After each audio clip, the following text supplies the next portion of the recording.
Welcome to Chris and Jen in the Morning, where it's always morning somewhere. I'm Chris. And I'm Jen. Welcome back. Welcome back, everybody, for another fun and exciting episode. So we're super excited to have you all back for another episode of Chris and Jen in the Morning. And as the holiday seasons approach, we thought it would be really good to talk about how to say no to some of the things you get invited to without this guilt and drama that just kind of drains you. We've all experienced that, right? The holidays come, we are overscheduled. I was just talking to a friend of mine about how it was October was ending, November was going to begin, and it's you can't even blink, and all of a sudden you're already in the new year because so many things happen so close together. But is it a holiday season if there is no drama? Well, depends on which Hallmark movie you're watching. Because those are my plans. That's what I can relate to. The holiday season is just all of those Hallmark movie. Look, it's trying to prioritize saving the Christmas plays and the Christmas parades and maybe not going to the dinners and to the meetups and happy hours and all of those things. Or all of them. In all seriousness, I certainly have spent many holiday seasons trying to pack in a number of Thanksgiving dinners all in the same day and driving between homes on Christmas Day. And who wants to spend their holiday in the car? Yeah. Or I think as much as I enjoy a slow morning, I also enjoy a slow holiday. So how can I basically be comfortable all day on the holiday? Yeah. Just let's enjoy it, not get through it. Ooh, I like that. Yeah. So because we care about self-care and chasing joy and happiness, and the holidays should be one of the happiest times of year, and yet we struggle with that for many reasons. One of them is because we just can't say no. Yeah. So we're saying yes to everything, and it just becomes a very busy time of year, not a very joyful time of year. So today we're going to talk about how to say no without it being this big burden then of saying no, and you can't enjoy yourself because you feel guilty about not over-attending all the things. Right. But before we do that, let's talk about gratitude. Have entered Thanksgiving. We've entered Thanksgiving. We've entered November. Thanksgiving is just around the corner. Sure is. And it is always a time to give thanks and have gratitude. And while we do that all year round, I particularly think about the things that I'm grateful for this time of year. And speaking of November, I can start with my gratitude moment. All right. I recently voted, and as I was voting, I was just really thinking about how grateful I am for all of the volunteers that show up to make voting possible. Certainly, I am mindful because of the experience that you've had in actually volunteering for voting day. I don't know what that's called, being a poll worker. A poll worker. That's right. Not the kind where you need some tall cha-cha heels. Maybe think you were signing up for something else? Well, let me just say it has been used to start some interesting conversations in settings where you need an icebreaker. But in all seriousness, typically you go vote and it's a lot of older individuals who are there working the polls. And I always think I'm just really incredibly grateful that there are people who are giving their time to sit here all day long while we're rushing around complaining about how we had to stand in line for 30 minutes to cast our vote. And yet they're here for early voting. They're here through voting day, knowing that they are helping facilitate our right to vote, which means so much to us. So I'm just incredibly grateful that there are people that are willing to give their time to actually make that happen, and to people like you who have work to be doing and other things, but are taking time out of their day to go volunteer and make that process happen. We have been talking particularly recently about our right to vote and how important that is and how we don't want to lose that. And Yep. it was just not lost on me that while it is really important and we don't want to lose that right, we also have to become a part of making that happen. Correct. And I would say if you have never volunteered as a poll worker before, I would encourage it. It definitely opened my eyes to the process and like everything that goes into prepping, executing, and actually like closing an election, because there are timelines and things that you're trying to meet, and then the security of it all. So it has always been fascinating to be behind the scenes and see how things work. At least here in New York, it is a very long day. Yeah. I think I have to, whenever I do work at a poll site, I have to get there at like 5 a.m. and then you're there until like an hour or so after it closes. So it makes for a very, very long day, and you get 2-hour breaks throughout it. So I don't know if every state is that way. I know here in the city it's that way, but it has been so rewarding to get to see it. I worked at the primary, so I wasn't able to work the general election that happened, but I did get to see one of my poll workers at one of the early voting sites, and we got to say hi and just have a quick chat. So that was fun. That's awesome. If you're looking for things to do to volunteer, Get something involved. to think about, because if we don't volunteer for that, then what would happen if there weren't enough volunteers?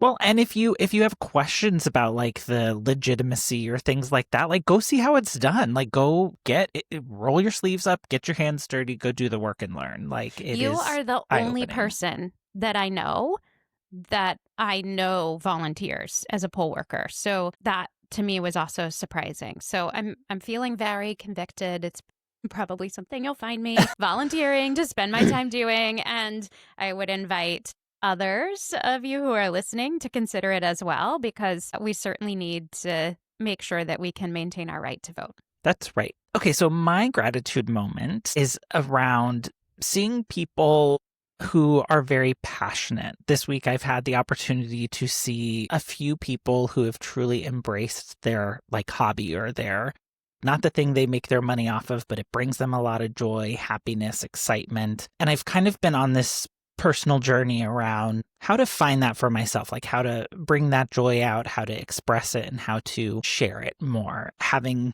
seen one person like shared some pictures and things that I got to live vicariously through, but it brought me a lot of joy to see. I actually got to see a colleague who ran a team building activity, and it was outside of her daily job. It was really fun.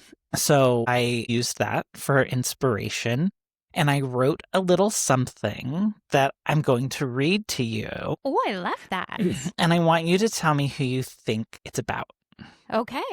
All right. My life has mostly been spent with both feet planted firmly on the ground. Heights? Not really my thing. No roller coaster, no mountain ledge, no swing that carries you too far into the air. None of that brings me joy. But even from the ground, my eyes rise to the skies. That's where I find beauty that grounds me, that lifts me, that reminds me I'm alive. The birds, big or small, never fail to stop me in my tracks. Their colors, their songs, their effortless grace, each one is a moment, a masterpiece. And I capture them through the lens of my camera and through the quiet click of memory. Then there's the sun. The grand performer takes its final bow at day's end, painting the horizon in colors no artist could ever truly recreate. Something that stirs inside me, that familiar hum, that spark. Click. Another sunset, another soul snapshot, stored away. And when the light fades, a familiar face returns. My old friend, the man in the moon, not always full-faced, but always there, watching, waiting, winking. And once again, I raise my camera to say hello. So yes, my feet stay on the ground, but my heart spends its time in the skies and along the horizon lines. Something inside me clicks. Adventure mode engaged. With a hat on my head, a camera in my hand, and wonder leading the way, off I go. I am Adventure Jen, and this is where I come alive. I love that. That is beautiful. I also was really hoping that it was about somebody else because those are all things I love, and I'd love to know that person. You're like, oh my gosh, I'm going to have another friend. And I would like really love to print that out on a canvas and hang that in my house. I love that.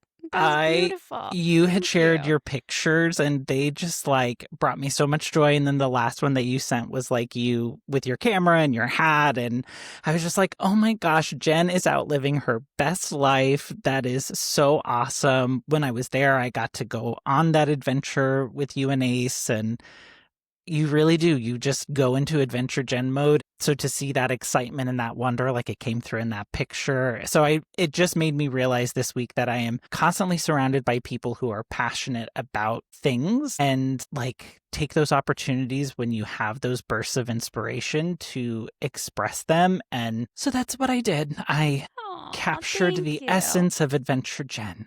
That was beautiful. Those were beautiful words. So thank you very much. That's a amazing gift. Thank you for that. Yeah, well, thank you for sharing your photos and taking me on your adventures. Like, it's we were always a bonus. Chasing the beaver moon. I grabbed Ace and said, hey, like, will you drive me to go get pictures of the moon? I want to go up north. And he was like, okay, yes, of course. I will take you wherever you want to go. And here I am chasing the moon. Can you stop on the side of the highway? Because this picture's going to be amazing. Don't mind the traffic. Just stop here. Yeah, I mean, the view was gorgeous. The picture didn't turn out as well as I would have liked because in order to try and capture everything in the light as it was fading with the huge moon, I really needed a tripod, and we were on the side of the highway and I was like rushing. No tripod to be had on the Got some the other highway. Great shots, learned some stuff, and then we stopped in at this like little dive for dinner called Mr. Frosty. It was like this throwback in time. So that was fun. It was a fun little date. What and unexpected. I have no idea whether this was something that Ace actually enjoyed, but I thoroughly enjoyed it. And I am sure that he enjoyed it because you enjoyed it. Running down the road with my camera in hand, knowing that I was okay because he was there watching over me while I chased the beaver moon. And you did. You captured it. I think we should definitely throw in some pictures for people who watch us on YouTube because those pictures were spectacular. Oh, thank you. I was not entirely happy with them, but if you think they were spectacular, I love that. I do. Me too. Let's talk about the holiday season. They are definitely coming fast and furious. And I was expressing, like, I love the holidays, but like here we've passed October, we're into November, and I'm like just feeling overwhelmed and stressed at the idea of the holidays are coming. And I don't even have I have not made specific plans yet. I have a bunch of things I would love to do, but I'm feeling overwhelmed. Yeah. Because it gets so busy this time of year as we start to make our plans for the holidays. How do we choose what it is that we say yes to and what it is that maybe we don't say yes to so that we can enjoy them a little bit more? And like, why is this important? To me, this is one of those things as you are seeking joy and happiness and seeking that balance in life. You have to be mindful that you only have so many hours in a day. You only have so much energy to give. And there are like the things that have to get done. And then there are like the things that you can choose to engage and participate in. And I feel like there are times it's hard to say no to things, and whether it be from social commitments or you don't want to miss out on something. But I do believe that overcommitment becomes a issue this time of year. Yeah. It causes stress, burnout, resentment, missed personal joy. And then, like, even in those things that you really do love doing, you start to feel like it's a chore. Like, oh, I have to go to Friendsgiving when you really enjoy Friendsgiving, but you don't get to enjoy it because you're burnt out and it becomes this chore. There's also, I mean, FOMO. Who doesn't have FOMO? I do. I don't know. Like, I want to go, but I don't want to go. I'm upset at myself for not going, but then I'm also like trying to pack in 3 Thanksgiving dinners in one day. And like, that's just too much for anybody.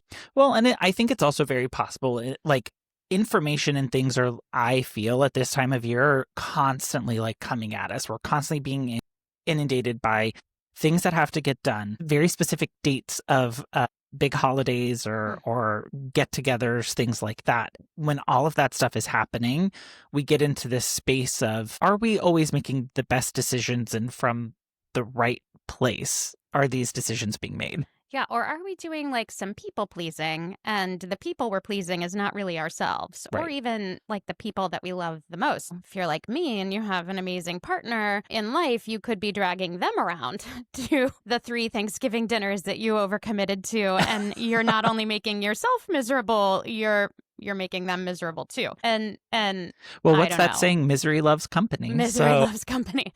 I don't know if you know anything about the art of people pleasing. But it is a hard habit to break, and especially this time of year, I think we fall into that trap. yeah. So what's going on? Of course, we have to talk about what's going on in the brain. Like, why is it that we're doing this? Well, you get dopamine from approval by saying yes to people, by this people-pleasing behavior. You're getting this dopamine, which is a really short-term reward. But Chris, like, what happens in the long term? You feel stressed, burnt out, overwhelmed, and then you're like, who did this to me? Yeah, the cortisol starts to engage because you got that dopamine rush from your people pleasing, and then you've overcommitted yourself. You're stressed, and cortisol is going up, and like you find yourself at all these events getting through them and not enjoying them. You say that. It's because it does. Like at some point, the enjoyment factor is lost because it now feels like, okay, I have to do this and then I have to do this. You're like just checking a box and it's not, you're forgetting that like this is meant to be enjoyable. It's meant to be fun. It's meant to be engaging. Yeah. Yeah. Or you could be like going super meta on this, and you want to people please, but you also don't really want to do the thing, but you're undecided about whether you just feel like you don't want to do the thing or you really don't want to do the thing. You don't respond, Yeah. like me. Then you're stringing people along, and they really are just like wanting to make plans and they don't want to exclude you, but so like they don't know if you're going to come or not come. And like sometimes there's a reason that you don't respond. Maybe you're trying to get all of the things orchestrated and lined up. But I do tend to be the person that's like, I don't really know if I want to do this or not. I'm just going to ignore the decision. Or I don't really know what I'm doing that feels like it's a month away when it's really just a week away. And I better stop putting off the decision making. So we'll talk a little bit about what's going on in the brain, why we're struggling to make decisions, and how we can work on improving our decision making skills here and not walk away feeling guilty either for not honoring our own desires or not honoring somebody else's offer. Yeah, I will say for as long as we've known each other and the things that we keep learning about one another through this process, you and I apparently both put off responses whenever when we're like, I don't know, it's probably leaning more towards a no, but I'm not going to respond because maybe I'll be in a different headspace later and I've actually, one of my friends has told me that, like, Chris, if you don't want to come, just tell me. Like, I will reach out to other people, but I'm starting with you. So then I'm like, okay, well, now Well, like, I don't I know. don't want to come, but I kind of do. I mean, I don't know. I got FOMO, but like, also, I just want to be a couch potato. Like, Can I bring my couch with me? most of the time, I'm like, look, do I have to put real clothes on? Because that feels like a lot. Or clothing optional. No, I'm just kidding. No, I said real close. Well, I think as we were really thinking about this topic and trying to wrap our minds around how we engage with this, and like most things, we are not perfect at them. We just practice them and try to be better, right? Yeah, we're talking about this because this is a real struggle. Right. But there were some books, 3 specifically, that really we thought helped kind of frame this conversation and also provide a little bit of structure that may help us better understand what's happening internally and some potential things to better help us show up externally in a better way. Yeah. Now, if you're like me, then you might be thinking 3 books. Wow, that's a lot. And I agree. It is a lot. I'm always like, look, let me just listen to the TED Talk or the podcast or whatever. So we're bringing you the podcast. But if you are an avid reader, like some of us here, we'll put the links to the books in the description so that you can check them out. We'd love to know what you take away from them. The 3 books are The Life-Changing Magic of Not Giving a Care by We're Sarah Knight. self-censoring. Yeah. It's actually not care, but it's by Sarah Knight. She's got a whole series of books. It's a great book. I have talked about this book with friends who have read the book and also thought it was great. I actually think that there's a lot of really good stuff that comes out of this book. There is The Power of a Positive No by William Ury. I actually have this one sitting on my desk. And this one talks about how to say no by saying yes and kind of reframing. And then there's Set Boundaries, Find Peace by Nedra, Glover, Tawwab. And this one I was given to read as an assignment. And my dear friend Chris has listened to it along with me. This one we've done via audiobook. And I'm still getting through this one. Yes. So we can do a whole podcast on this book and boundaries at a later time. That one's a toughie for me, but all really good books. And they all actually come back to like how to say no to find your peace and your happiness and not end up walking away feeling really guilty about saying no. They just do that with a little bit of a different flair. So Sarah Knight's book approaches this with humor. It feels very relatable. It's a really easy read. The Power of a Positive No is definitely like a workbook that you're like, not a workbook, like a work related book. It's very like business oriented book, but something that I actually came across at work and that I read and have highlighted some stuff in. And then Set Boundaries, Find Peace, something I actually got from therapy as homework to read. So 3 kind of different flavors written from 3 different perspectives. Sarah Knight's perspective on this is she approaches this from you have a limited amount of things that you can care about. You need to prioritize them because if you give away too many of your cares, we'll call them, then you run out and you don't have any left to spend on what you really value, being more intentional. And I actually saw there was a really funny like video clip a couple of years ago. I think I shared this with you. Somebody shared it with me where they basically just said like, I used to have all these cares before I turned 40 and I would just walk around and carry them around with me everywhere. And then after I turned 40, my pockets got smaller and they just became heavy and I couldn't carry them around anymore. Just stopped.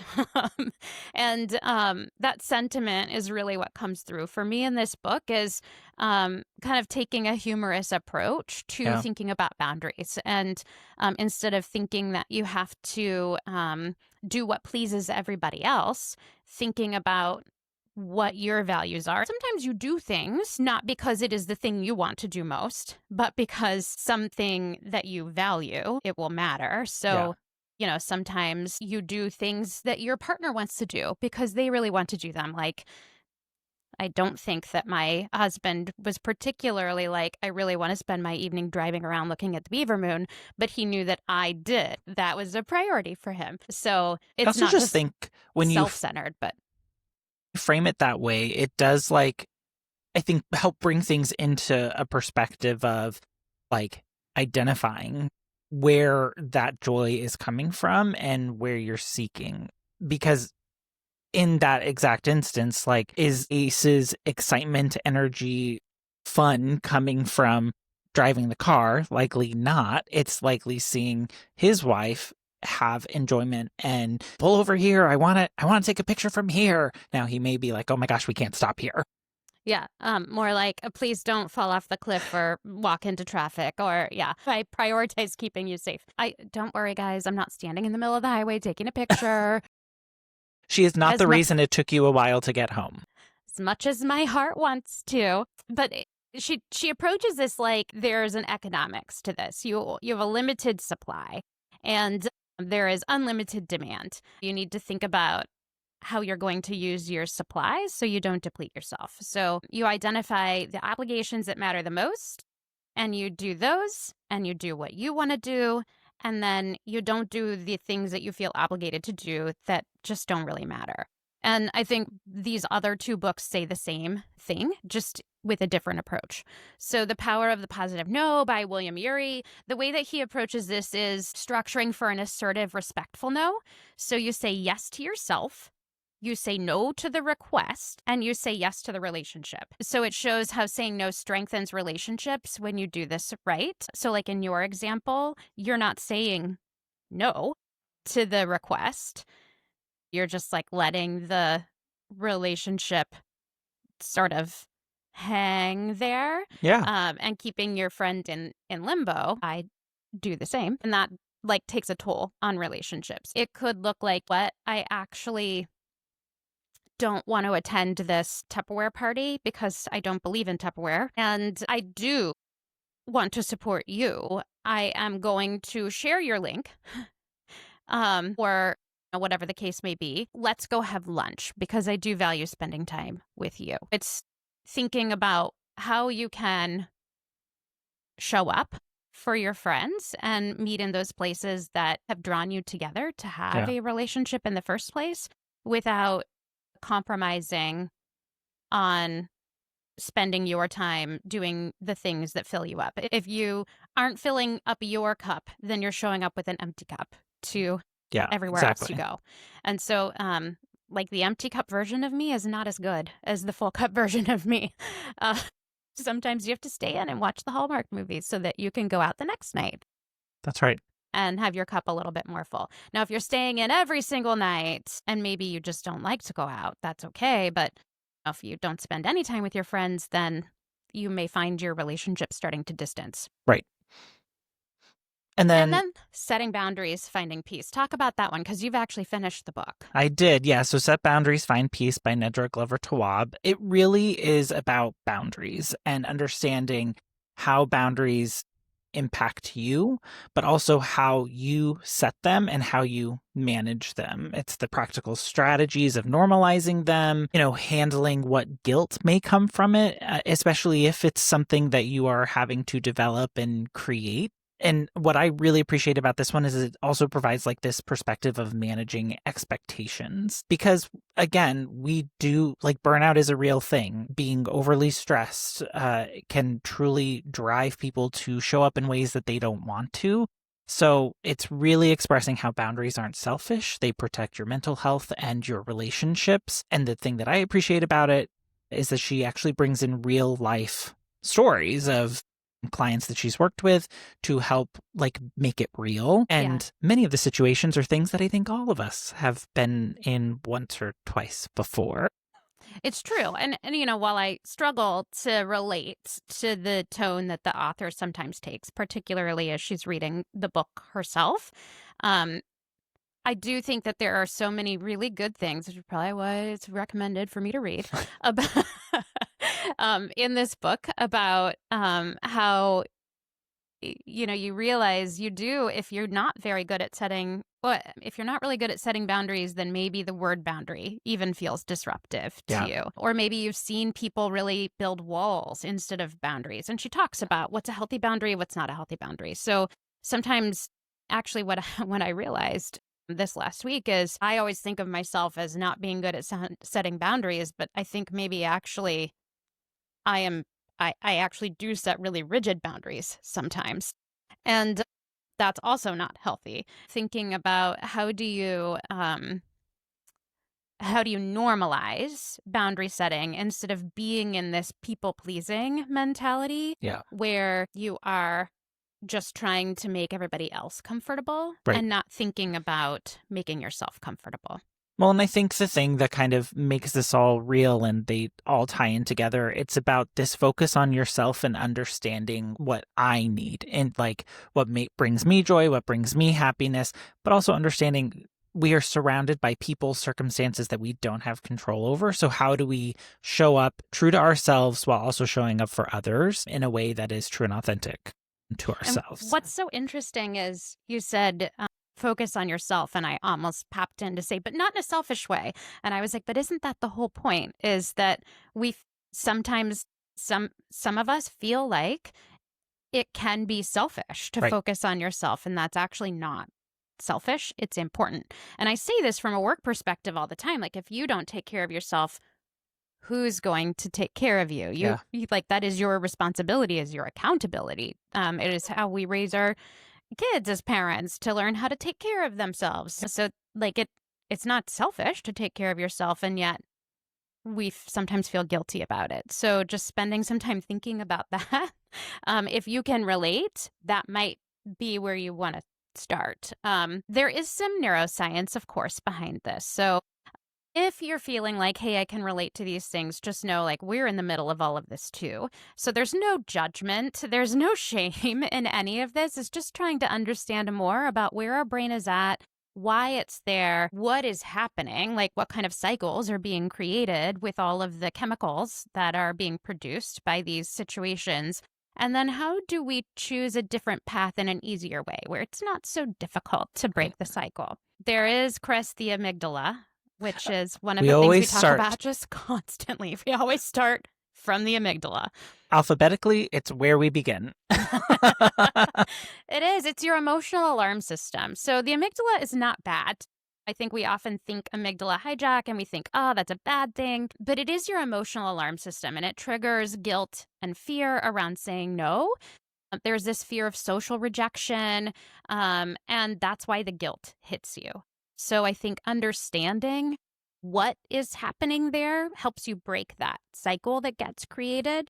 And then there's the prefrontal cortex, which is like that partner for the amygdala. And when you are able to engage both and choose which one you're listening to, that's where you find the balance of, is this a real threat or is this not a threat? So the prefrontal cortex is your rational thinking. That's where your executive function comes from, and it helps to regulate your decision making and boundary enforcement. And this is something that you actually can strengthen with practice. So if, like me, you struggle with setting appropriate boundaries, and maybe you don't have boundaries, or your boundaries are too rigid, or maybe both, then practicing actually strengthens that prefrontal cortex. Which I also think is the interesting part in all of this, because we talk a lot about how our body just has these immediate responses and we can't really control them. But in this instance, we can build this muscle to help us and protect us. But it's about making sure that we understand when it engages and how, like, what its function is providing.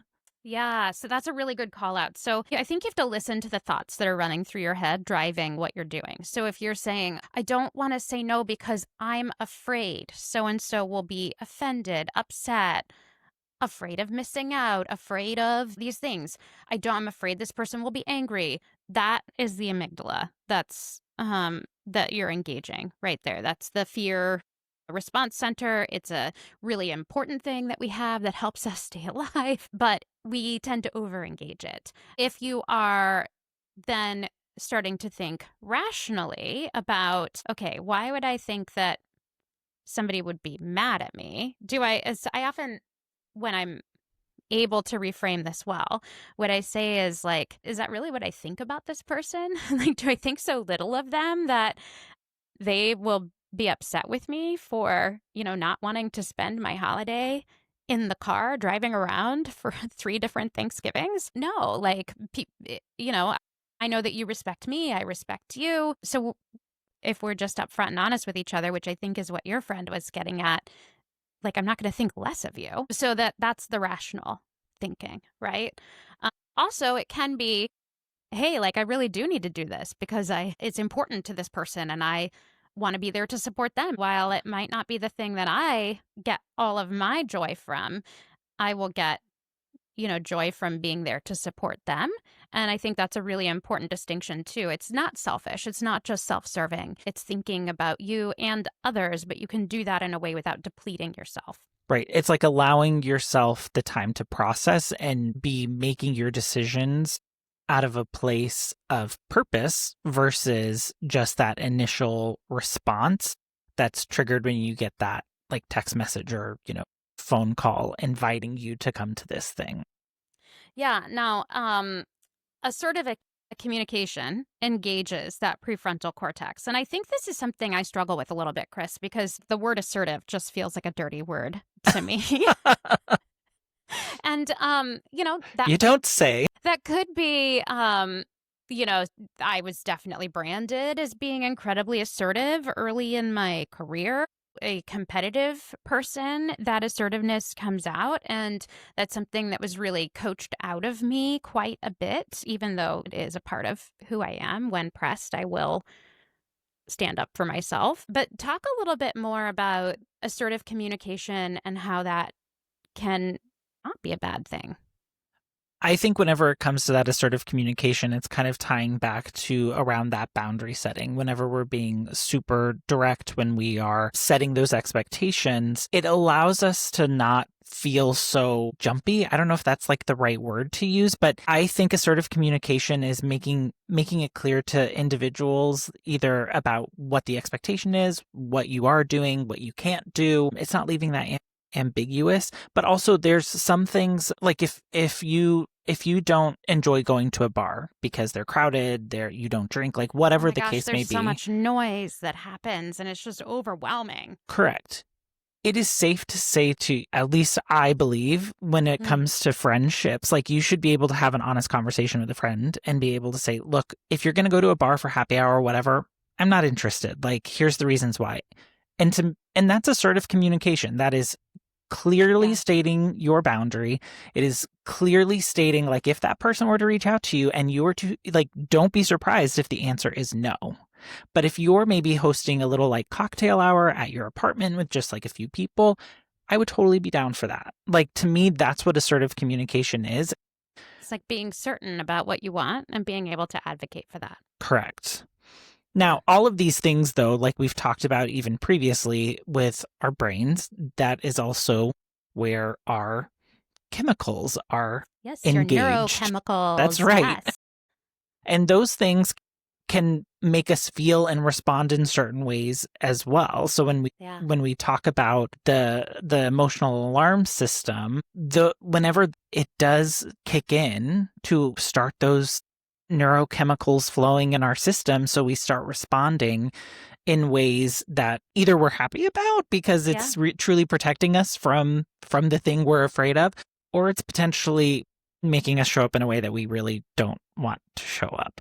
Yeah. So, I mean, I think you can't be on the internet without hearing about dopamine, right? And I think like 5 years ago, it was a huge thing that we talked about, particularly with the Yeah. pandemic, and everybody's routine has changed, and things are hard because going through a health pandemic, a global health pandemic, is really hard, guys. So What? let's just stop and acknowledge that. Like, we made it, Yeah. and that was hard.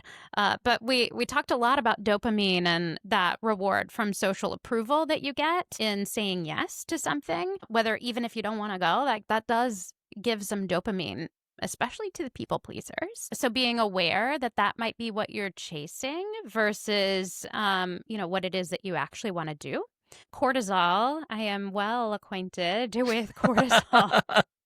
And that is the stress hormone. So, stress is not a bad thing, but too much stress is definitely a bad thing. Stress from overcommitment definitely can really trigger that cortisol and just keep you in that stress cycle. Saying yes gives you that temporary reward, and overcommitting yourself triggers the cortisol. So it's like you get the initial rush and it feels good, and then later you're going, but now I just have to survive this. Right. That's the cycle that we want to break for the holiday season. And you do that through consistent boundaries. They lower chronic cortisol. So if, like me, you're very familiar with that feeling of being in, high cortisol mode, that could be a sign that maybe you have some boundary work to Yeah. do. They reduce stress and they improve your emotional regulation. I love that call out because I do think whenever you are going through those emotions, it can swing. Like, you hear about like the pendulum swinging and how Hmm. quickly things can happen. Like, I don't enjoy that ride. Yeah. I like to feel balanced. I like to feel in a Yes. place where I know what I'm feeling, why I'm feeling it, and that I'm not just like swinging all over the place, because that is exhausting to me. Well, and I don't think that anybody else really enjoys me at my best when I am swinging all over the place either. So if you're thinking that boundaries are selfish, think about how they can help you show up as the version of yourself that you are happier with and that other people might be more comfortable with as well. Right. Which leads us to this idea of like when we set boundaries, when we start saying no, like what impacts does that have? Our neuroplasticity then begins to create these, it rewires and helps us become more comfortable with these healthier habits that we've now created. And again, just like building a muscle, this has to be a repetitive thing. You have to understand you don't say no 3 times, then all of a sudden I'm going to feel super comfortable starting to say no to How people. many yoga classes do I have to take before I'm relaxed? Exactly. So it's just that repeated process, getting comfortable with those small no's to start to train your brain.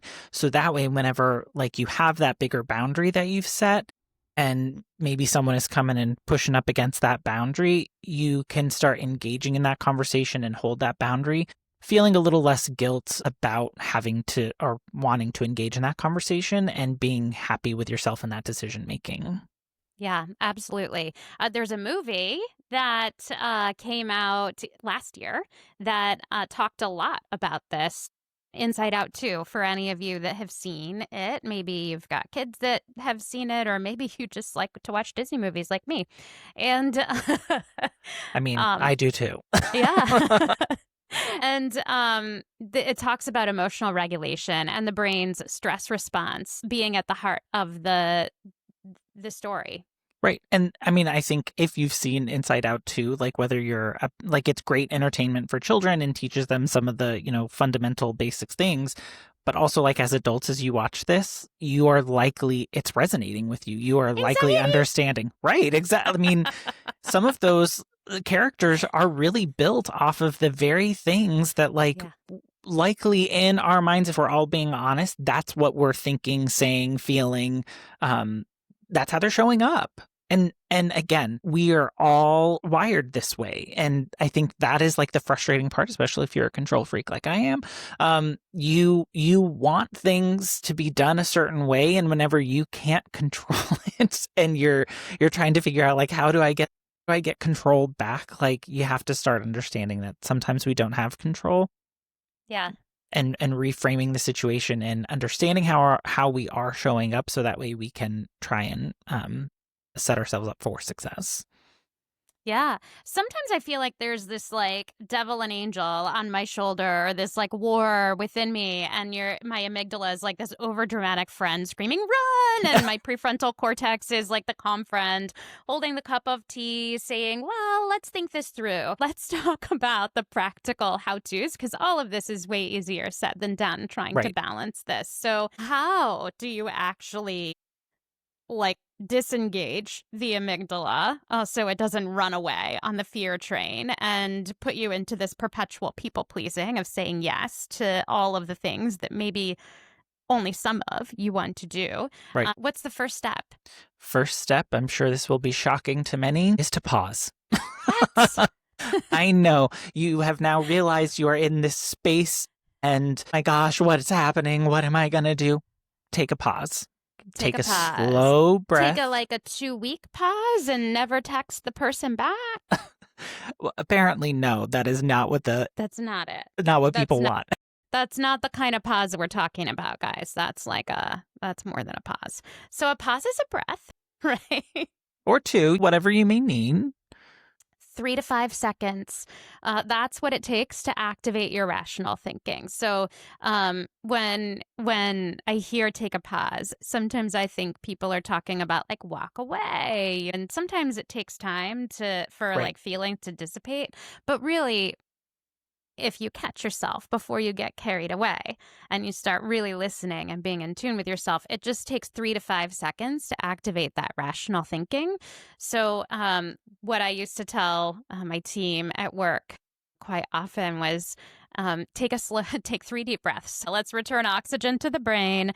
take 3 deep breaths and get that rational thinking back Yep. on track. And so I think taking a slow, deep breath, 3 to 5 seconds, and then you can think about something rationally. Correct. What's the next step?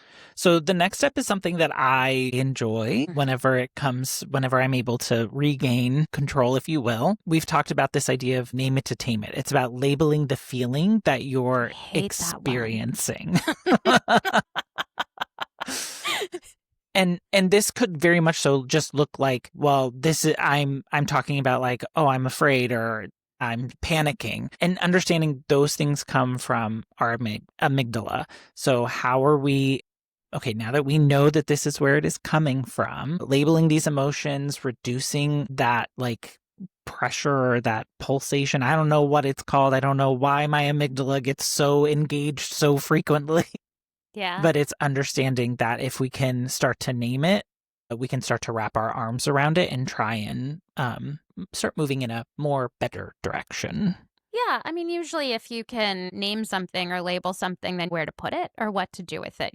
You Right. understand, like, how do you size it up and how big is it or how small is it and how do you respond to it? I think that's the important part of being able to label the feelings. And this is something that the more that you practice being in touch with listening to your feelings, Right. they are not your enemies. They are your friends. They're signals. So the more that you are in tune with listening to them and paying attention to them instead of being on the roller coaster with them, then the more that you can start to recognize them and label them correctly and put them back into perspective. Right. Okay, so we've paused. We have named it, tamed it. Now we're going to reframe it. So you ask yourself, what do I really want? What's best for my energy? What's best for my schedule? And that engages your prefrontal cortex. One of the things that William Ury talks about in the positive no, the power of a positive no, is instead of thinking about it like, oh, I have to say no to this. When you say no to something, you're saying yes to something else. What is it that you're saying yes to? Because if saying no is triggering that amygdala and that's kind of getting carried away, and you reframe it to what am I actually saying yes to, then that kind of helps. Sometimes you just have to play some mind games with yourself, right? right. But I think I shouldn't call it a mind game. Kind of feels that way. But reframing things is all in the perspective that we choose to look at it from. Truly, when you are saying no to something, you are saying yes to something else. What is it that you're saying yes to? If you look at it from that perspective, then that can bring a different round of chemicals coming through your brain. Yes. And which leads us perfectly into kind of what that fourth step is. And it's having your script, if you will, ready, because it's going to happen. Like, people are going to invite you what you want to get accomplished. So it's having that response ready to be able to provide an answer and not just leave them on red. Do you mean I'm supposed to practice this? You absolutely can, and you should. If you're like me, you just run all of the possible situations in your head and you are just living on that hamster wheel. Okay, well, hopefully my neighbor is not looking through the window while I am talking to myself in front of the mirror practicing. But it is actually a good idea. Practice does help to strengthen the skill. And one of the things that each of these books actually talk about is practice on the small things that feel not like the threat. Right. So if it's really intimidating to you to tell your families, hey, I'm not going to be able to attend all of the events this year, then start with the things that feel a little less threatening and get a little bit of experience under your belt. So I think that's really important. I think Nedra calls them micro boundaries, right? Yeah. Starting with small, low stakes situations. Correct. And I think in those instances, like the small ones are things that we have a little bit more control over, and they are small stakes, if you will, where when we're talking about larger boundaries, that could be harder to engage in that conversation. So if you've done that practice with those small things, not saying that you're going to ever feel totally ready for a major boundary infraction, but it gets you more in a place where I can do this. Like I am comfortable and confident. And I think that's the other thing that Nedra really explains in her book is like, it's not a matter of if, it's just a matter of when someone's going to, bump up against that boundary and you're going to have to engage in that. Yeah. I think also replacing that I'm being rude conversation in your head Yeah. that you're having. I don't want to be rude. I'm being rude with I'm honoring my energy. And realizing that you're not just playing tricks on yourself, like that's actually true. Right. So, learning how to reframe the way that you think about it, because remember, we talked about overcommitting, how that tends to make kind of deplete you, and then how you show up not always is the best version of you. I once actually at work had a leader that I supported who we were going through this like just massive hiring. And I was just trying to make it all happen. And I had some stuff happening in my personal life that was like really tough. But I was just trying to always be there. And I had been traveling and he pulled me into his office and he said, like, Jen, I'm just going to say this. If you're not feeling well, if something's going on, like it is not selfish for you to take a day for you. It's actually selfish for you to not take a day to get better. Yeah. Because when you show up not able to bring your best self, everybody else, like that impacts all of us. Right. And that conversation, while tough, came from a place of care and we had a great relationship. And I'm extremely grateful that he shared that perspective and that wisdom with me. And it's something that really has stuck with me because it is so true. Like when we are busy trying to be everything for everybody else and not caring for ourselves, like they don't get the best version of us. Right. Well, and I think, not to bring another book into this mix, but Kim Scott's Radical Candor, like, Yeah. because he knew you and he knew best how to engage in that type of conversation with you, how to deliver that message for you to be able to receive it. And it may not have felt like great in that moment, but in that more reflective part, you were better able to digest and start to figure out like how I can adjust to do that. And I like, that's a perfect work example. But even in like our personal lives, thinking about the way that we were raised and the Yeah. way something that I so appreciate that Nedra talks about in her book is like we set our boundaries. We learn our boundary setting process by seeing our families do it, our loved ones, people close to us. So if you are later in life trying to rebuild this skill, it may feel uncomfortable for a little bit, and embrace that, understand like it's going to be part of the process, but it is something that can be trained up. Yeah, absolutely. And, I do think for us as a family, when our kid was young, it was like, whose house are we spending the holiday at? And it was never ours. It was always somebody else's. But we would leave on the holiday, spend the morning at one home and then drive, hours to get to the next home. And everybody was upset. We were upset that we spent the day driving. That's the experience that we gave to our kiddo. The family we spent the morning with was upset we didn't stay longer. The family that we spent the evening with was upset that we weren't there in the morning. Just nobody was happy. Eventually, we just were like, well, we're just checking out of all of it. Meet us at our house if you want to celebrate with us, but we just can't do this anymore. I'm Yeah. not sure that that was the healthiest, like, arrival, but we were just trying to make everybody else happy. Right. And at the end of the day, like, nobody was happy. So if you can relate to that, maybe get ahead of it by thinking about what's going to be the best experience, what's the most important thing. And I Right. think that's one of the really practical ways that you can figure out what is it that you want to do, is really thinking about what is it that you want to say yes to versus feeling like you have to say no to something. Right. So I want to say yes to making sure that this holiday is a good experience for my kid, my partner, myself. That's what I'm going to think about and how I'm going to choose what I'm going to do, instead of feeling like, oh, I don't want to say no to somebody because I'm going to disappoint them. It's reframing it in your mind. Like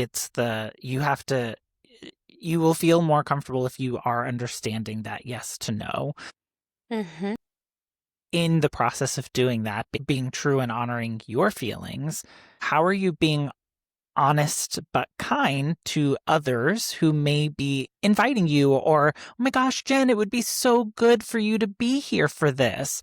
Like, how do you be honest with them and say thanks, but no thanks? Yeah, saying like, "Hey, I can't make it, but I hope it's amazing." I had actually had to do that with some friends a few a while back, and I was actually really upset or really stressed that they were going to be upset with me for saying that I couldn't make it, and yet like I said, "Hey, I'm really sorry I can't be there. I hope to catch the next one, but I really hope you have a great time." And they just said, "Oh, well, we'll really miss you." And here I'd been spending, a couple of days like kind of spinning out about, being stressed that they were going to be upset with me. Yeah. And that was really quite unnecessary. What I did, what don't say, like in the example of the holidays, obviously you're not like, "Hey, look, I just don't want to spend my whole day on the road." Like that's not kind, right? Honest, but you can be both honest and kind. I think also knowing that you don't actually owe an explanation. So sometimes over explaining, and I do this, you kind of start to explain and then it comes out and you realize it sounds awkward and it doesn't quite come out right. And then you continue to explain and you just kind of get to this place where no one feels comfortable. Right. One of the things that Nedra talks about is just like keeping it simple. I'll pass this time. I can't make it, but I hope that it's amazing. You don't have to always give all of the reasons why. Yeah. That's so true. I think innately, and many of us, at least in me, Yeah. like I feel like I owe that person a response. Like why I don't, whenever she Well, gets to it's that that part in the approval book. seeking, right? Right. I'm afraid they're going to be mad at me, so I need to convince them of why I can't make it so Right. that they're not mad at me. And then you just end up making it like awkward. Whereas instead, you just keep it simple. There's Right. not an explanation needed. And that is one that I have to practice. Like I will write something out. Like if I'm invited via text message, I find myself like typing, if I can't, like all the whys Like behind why? it. And then I'm like, I remember, like they don't need all of this. They Like don't need all of this. This is for me to get them to not be mad at me because I want them to understand why so that I can be off the hook. So then that's really just for me. It's not for them. Right. It's not serving them. It's only Yeah. it's that It's only serving me and it's not doing it well. Right. Exactly. Offering an alternative. Yes. So, hey, I actually don't I'm not going to be able to join you for happy hour at that bar, but what about coffee next week?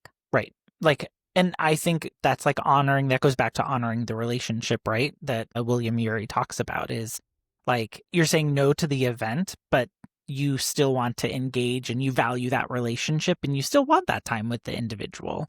It's just you have to, maybe change the terms in which you're going to make it happen. Now, as we talk about like overscheduling for the holidays, sometimes it's not, "Hey, I can't come to your party, but let's go have lunch," because then you're just as committed as you were before. Correct. Are you going to be able to see that person another time through the holidays? Or, hey, like, I know a lot of people I'll do Thanksgiving here and Christmas there. Or it could even be as simple as like, "Look, I can't make it, but I'd love to catch up. Like, let's FaceTime." Just thinking through that, I think is a really, I think for the holidays, it comes down to being proactive and letting go of the guilt and realizing when you are in people pleasing mode versus when you are being intentional about what you choose to do. Well, and I have found living here in New York City, whenever like I have friends that come visit, and like these could be friends that like back in high school, college, like we were super close, but now it's more about seeing each other via socials. If I see them in the city and like I like something or I heart something, I all of a sudden get a message from them that's like, "Oh, I'm so sorry I didn't reach out that we were going to be here. We just have so much to do and so much to plan." And I'm like, oh, me liking or like hearting your message was not like some passive way of me trying to, why didn't you message me? I have become more aware of that also. Like if I get that type of message back, I'm like, oh my gosh, no, I'm just so happy you're here having a great time. If you need anything, it's that like understanding the dynamics of that situation and allowing the person to not feel the stress that maybe, oh my gosh, they know I'm here and I didn't say anything. Yeah, yeah. No, I mean, like, obviously, you have to be thoughtful about that and balance kind of the relationship that you have with somebody. Right. If you're like super, super close to somebody and you drop into town and you don't tell them, like, that could be hurtful. So I think like putting the perspective around it is really, really important. We've talked a lot about how to say no, but you can't just like, I don't want to be the person that says no all the time. Sometimes I feel like I'm dreading going to something, like particularly a party, because of my like anxiety, my social anxiety. But then I go and I'm like, okay, well, I actually had a really good time. And the more you do that, the more that the anxiety tends to ease. I don't know if I can't be the only person that just is out of practice in these social gatherings after the pandemic. If that's something you're struggling with too, we also want to talk about when to say yes and how do you figure out what are the things that I say yes to? Because I don't really just want to sit around and watch Hallmark movies for my entire holiday season. Right. I would actually like to go out and participate in things, but I don't want to do all of the things and then feel overscheduled. So how do I determine what it is that I'm going to say yes to? Well, I think it kind of goes back to that idea around understanding we only have so much time, energy that we can give. Yeah. What are those things that is going to give me energy that I get excited for? Am I wanting an opportunity this season? I'm going to seek out events or things that will allow me to put that goal that I'm focusing on into action. And then I think a perfect example for you and me, it's like it's the joy that comes with Yeah. it. We enjoy spending time together, and whether that's in doing like a mundane task or doing something, going somewhere and doing something, we just like it all. It's understanding what those things are that brings you the energy, that brings you the joy that you are focused on. So that way, when those opportunities present themselves, you can jump on it and say yes. Yeah, absolutely. And I think Sarah Knight talks about in her book, deciding where your emotional energy truly matters, which means that you have to be like thoughtful about it. You can't just let the river take you where you're going to flow, Right. right? But even if it doesn't align with your priorities, but maybe it aligns with your loved ones' priorities and Yeah. your goals are to make sure that they also have a good Right. holiday. It's like finding the trade offs and how do you meet those needs that you have and stay true to your personal values, which one of my personal values is while people pleasing isn't necessarily healthy, it is when it's at your own expense, it is helping the people that I love find joy in their lives too. As a parent, that's a great example, right? What parent likes to go sit at Chuck E. Cheese, right? Like, no, I If don't you are know. one, let us know. But you do that because, your kids enjoy it. Right. I don't know. I don't think Chuck E. Cheese is the place anybody goes anymore. It's like some monkey climbing. I don't know. But, any of those places were always just like not where I wanted to be. And yet Yeah. I got a lot of joy in taking my kid and seeing them enjoy it. And so thinking about what are my values? What is important to me? And how am I going to make those choices so that I am not overexpending the energy that I Yeah. have, but I'm using it economically. If an event doesn't align with those priorities, then it's a no. You have to be kind of thoughtful about that, but Right. you can prepare yourself ahead of time so that when you do get asked, you're more clear on Yeah. what your priorities are. I think also like keeping a calendar and writing things down for people like me, where time and space is a mystery, like that's helpful because I also will overcommit myself just not thinking about Right. all of time.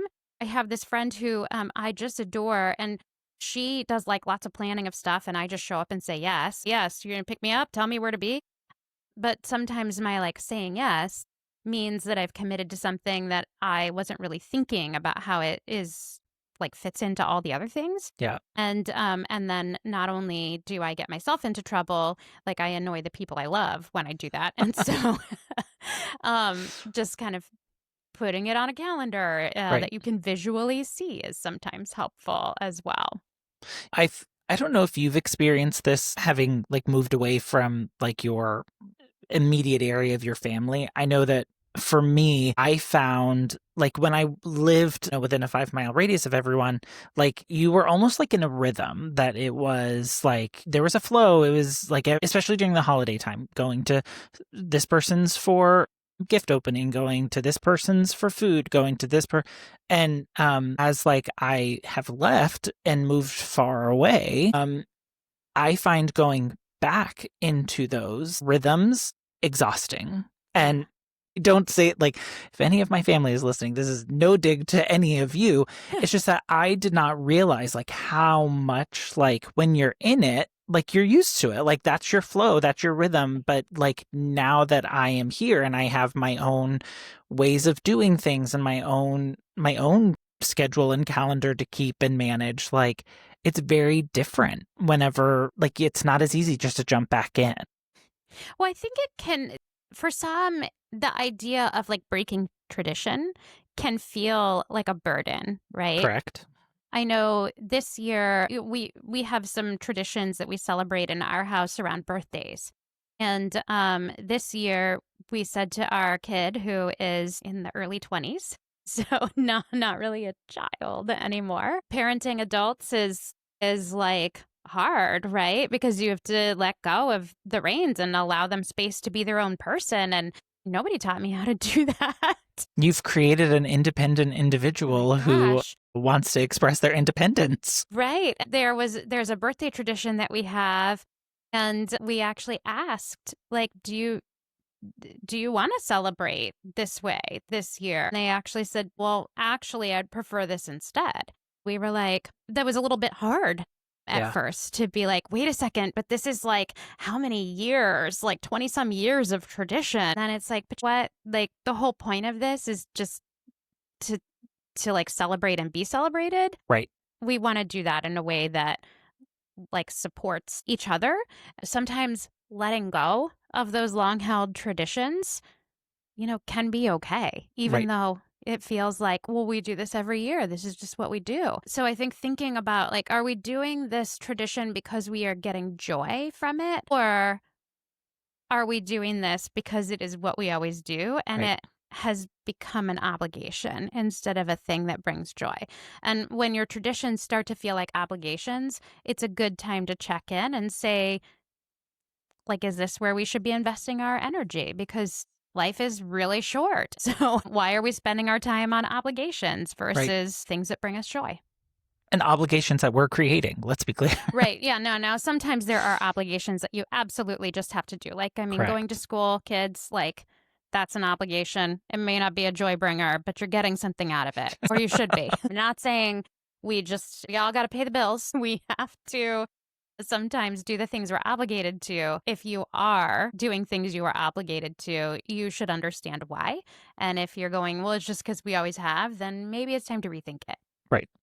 Okay, so we've talked about like clarifying our values, our priorities. Is this the right investment towards my energy, my goals, the joy that I'm seeking? We've talked about time and do we have the energy to go do that? So we're keeping that calendar, we're referencing it when we get invited to things. And then there's also a very real and sometimes like invisible member of this party, the physical responses that our body may be having. Yeah, your chest gets tight, your heart is racing. Like maybe that's just anxiety, social anxiety knocking on the door, or maybe it's a sign that that's not something that you want to do. I know this is something that you actually have helped me become more and more aware of when you were here and we were attending the festival and I was like talking about how I was feeling and you were like, it's interesting. I realized that you always mention this physical thing that happens to you when you're getting ready to go somewhere that's stressing you out or when you're feeling stressed. And I was like, realized that See, I actually listen when I know I talk. it's really helpful. And I appreciate that. Instead of calling me crazy, you just were really listening to me and going, I actually think that like this is a stress response. And I was going, I guess I am stressed about this. I just don't think I should be. So I wasn't allowing myself to acknowledge that. Yeah. And I think that's a really good, important like check-in. If you are somebody who maybe is a bit detached from those feelings that you're having, then ask somebody that you're close to. And they're probably noticing things that maybe you're not cueing into. Right. But I do think like in that we talked about how these things are showing up and what they're potentially causing within us, and like knowing that decision making is from like use that reflective mind to tap into, are these feelings true and correct, and are they something I can overcome? Because I think in the example of the festival, you did go and have a great time and it I was a lot of did. fun. Yeah, I was just nervous and I needed to name it so I could tame it. That's right. Yeah. Um, that amygdala just really kicks in there. When you pair your gut feelings with your rational thinking, that's when you're able to balance your instinct and your logic so that, you're not in full instinct mode and addressing threats that aren't really threats. But you are kind of not just in that, well, let me logic this out, and logic doesn't always factor in like humanity. So it's that blend in both working together that really, I think, finds that beautiful balance. And that's what we've been talking about today. We've talked about its joy plus value is bigger than obligation. If you're doing something just because it is an obligation, not because it brings you joy or there's some kind of meaningful outcome that's happening, then it's probably not something that, you should spend your limited resources on from an energy standpoint. I think there's also like finding balance in that, because you may have someone you care about who does want to do Well, something. that's the meaningful outcome, right? Right. The balance that we're looking to strive for. So Yeah. the thing that excites you and makes you happy is to see your partner, the person that you're, going to this whatever with, like their excitement, their enjoyment out of it. But if you're always doing just what your partner wants to Right. do, that probably isn't making your partner super happy either. And if it is, maybe you should evaluate your partnership. I don't know. But they may not know. They may not know what it is that you want if you haven't been speaking Correct. up. And so I think that's really important to find that balance. Sarah Knight, in her book, the way she frames this is don't prioritize the shoulds that drain you. So if you keep saying, I should do this, but it's something that drains you, why are you prioritizing it? Right. And you and I have talked about that. Like I personally struggle with that. Yeah. I many times mislabel shoulds. Yes. And Nedra, she says saying yes strategically builds peace and not resentment. So I know that was something that really resonated with you, is like being strategic about what you're going to say Correct. yes to instead of just yesing everything. And understanding that like to get to that place will likely take time. Like this is not something you're going to do for the first time, and it may not be the perfect response from the other side. Yeah. But building that resilience to be able to come back and understanding, like in that situation, if the person didn't respond in a way that you wanted, but were you true to yourself? Are you your joy? Are you prioritizing your happiness? And if so, should you really be that upset about it? Yeah. I mean, I think a big part of the Boundaries book is about how to understand when you start setting boundaries and it's not something that you've done. You've been teaching people how to treat you all of this time, and now suddenly you're going to change the game. You need to understand that that may be an adjustment for them as well. And how do you respond to that in a way that's like de-escalating, not escalating, right? So it doesn't have to come with all the guilt and drama. You can actually change the rhythm of how you've been operating and do that in a way that brings you peace and not drama and dissension. Exactly. So, key takeaway here, saying no is self-care. Protecting your joy is self-care, and science backs that up. I think it's really important as we enter the holiday season to think about how can we enjoy it? how can we really live it? How can we participate in it? Not how can we get through it? And if you're thinking, how am I going to get through the next couple of months? It's going to be so busy. Then maybe take a step back and reevaluate. What am I committing to? How can I carve out time for me? How can I make sure to add in and do those things I always say I want to do, but I never get to do? And then how do I schedule these things ahead of time so that, like, the social anxiety in me doesn't get the best Right. of me? Well, and in the spirit of like trying this and embracing it and Yes. trying, I know, like, for example, you don't like the term homework. So I'm going to throw out a challenge to everyone. This week's episode comes with a challenge. As you go through this week, really think about the things that you are either saying yes or no to. Be mindful of them and notice what those feelings are and what it's driving, what's driving your decision making, number one. And number two, what is the outcome? It may have been a little uncomfortable, but at the end of the day, did you get that happiness? Was the joy that you were seeking amplified? Did it bring you that energy? Just be mindful. Be mindful of a decision you are making this week that is prioritizing your happiness, your joy, your goals. Yeah, and practice makes better, not perfect. Correct. So the goal here really shouldn't be, how do I get through the holidays without feeling any exhaustion? But I mean, that would be great. Like, then you've just achieved the dream, right? But if this is something that you need to work on, given that we're already in November, then a good goal would be, how do I navigate this better than I did before, or Right. better than I would have had I not been intentional about it? But just be kind to yourself. Meet yourself where you're at, and don't expect that I'm gonna set my intention to do this, and then I'm gonna execute it perfectly, and I'm just gonna have that picture perfect Hallmark movie moment where I can own a successful store and never have to be there to run it. Well, we so appreciate everyone going on this journey with us today. We hope that you maybe find it helpful as we approach this holiday season. We would love to hear from all of you. We would, and you can do that at our new website. Oh my gosh, we have a website that's live and active? Yeah, it's www.chrisandjenitm.com. Let me make sure I got that right. www.chrisandjenitm.com.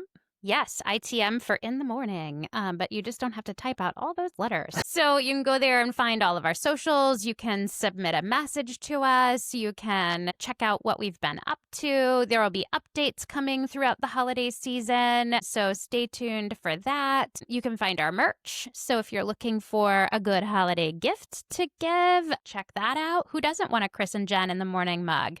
I think you have yours with you today. I sure do. Oh, and it looks so good. Yes. It's got my favorite saying on the back. It's always morning somewhere. Never a bad time to drink coffee. Don't tell the producer I said that. He would disagree. We've got some great t-shirts, my favorite ball cap. We have a gratitude journal. So if you are looking for some inspiration and you want to start journaling your gratitude moments, check that out. You can follow us on all of our socials. You can comment there, drop a comment on this episode in the platform that you are listening to it. It really helps us when you do that. Follow, like, subscribe. That really does help us. We actually don't get paid for any of this. And so spending our time doing this is a hobby for us, and we really enjoy that. But it helps to know that you are listening and enjoying, helps the algorithms know that this is content that people like, and it will get shared more. So we would really appreciate it if you would hit like and subscribe and drop a comment. Let us know what you think. Yes. And because we reference the 3 books, we will be sure to add those into the description so that you can go and read them yourself. Yeah. Or, ask ChatGPT or your favorite bot to summarize them for you. Or, just give Chris a call or a text and ask him, because he reads all the books. I am gonna read the 2 that I have not, because it does sound like The Life-Changing Magic of Not Giving a Care by Sarah Knight and The Power of a Positive No by William Ury. Both sound really, really good. So I'll have to give them a listen. Absolutely. I'm gonna finish Well, I got to finish the boundaries book by like tomorrow. I think that was my homework. So You mean your challenge? I'm going to get on top of that. No, it was homework for sure. I actually set the deadline myself. So I did this to myself. All right. Well, we really appreciate you spending time with us today. Thank you. And until next time, be kind to yourself, to one another, and make it a great week. Bye, everyone.